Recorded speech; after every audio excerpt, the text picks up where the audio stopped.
Mateo 22:37-38. Higugma ang Ginoo sa tibuok. Tibuok kusog. Mintras napay kusog mga igsoon, ialagad sa Ginoo. Ba? Tibuok kunahuna, mintras napay maayong panguna-una, ialagad sa Ginoo. Alagad, padayon. Sa tibuok, kasing-kasing. Mintras mo pitik pa, kasing-kasing. Alagad sa Ginoo. Kaya nahigugma sa Ginoo. Naay nahitabo, nga di maayo. Pero padayon gihapon kay buhi pa, mintras, my heartbeat, my heart is beating. Higugma ang Ginoo sa tibuok kalag. Kusog sa lamputan, kasing-kasing. Sa Roma, Kapitulo 8, versikulo 35-36, walay makapahimula kanato gikan sa gugma sa Dios. Kamatay ba? Kaubo ba? Espada ba? Kagutmanan ba? Wala, bisan usa nga makapahimulag sa gugma sa Dios ato igsoon na disgrasya. Pero nagtuo ko nga tinuod nga nahigugma sa Dios, dili kato makaulang kaniya nga dili na mosimba sa sunod kayo. Kung dili mahimo hinuon nga malipay tungod kay taliwala sa maong pagsulay, mupadayon ko pamatundaan ako nga tinuod ko na higugma sa Ginoo. Nakita ninyo, nasaksihan ninyo ang akong kahimtang mga kaigsuunan, ang nahitabo kanako sa pagsugod, sa pag-alagad sa atong Ginoo. Apan hangtod karon, nakita ninyo nga hangtod karon niya ako. Nagpadayon, malipayon, nalibasog ng alagad sa Ginoo tungod kay akong nasinati ang gugma sa Ginoo.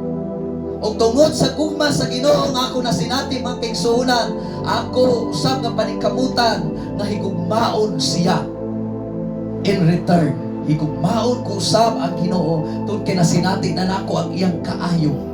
Nagsakripisyo na siya. He suffered too much.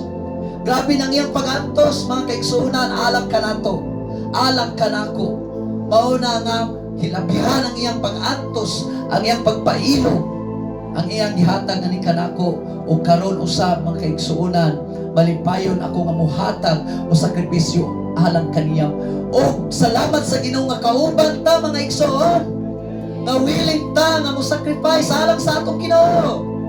Nga willing ta mo antos kung naamay mga buhat sa kaaway tungod kay sumala pa sa ato ang lecture mula hutay kita. Daghan mga katalagman na moabot.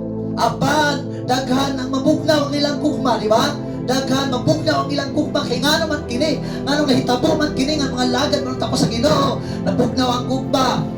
Bisanay na ang kadautan. Apan ang ulahutay tungod sa katapusan mamaluwas. Ug salamat ka usa kita nga makalahutay. Hallelujah, palakpak ala sa Ginoo. Usa kita nga makalahutay tungod kay nahigugma kita sa Ginoo. No matter what happens, kay ang atong gugma is greater than bisan unsa nga mga circumstances mga igsoon. Mas dako ang gugma sa Ginoo dinhi kanato. Maingon man usab mas dako ang atong gugma diha sa Ginoo. Kung sa atong short exhorter sa mga kaigsoona, nasayod na kita. Ano yan, nakita sa katapusan, sa kapanahunan.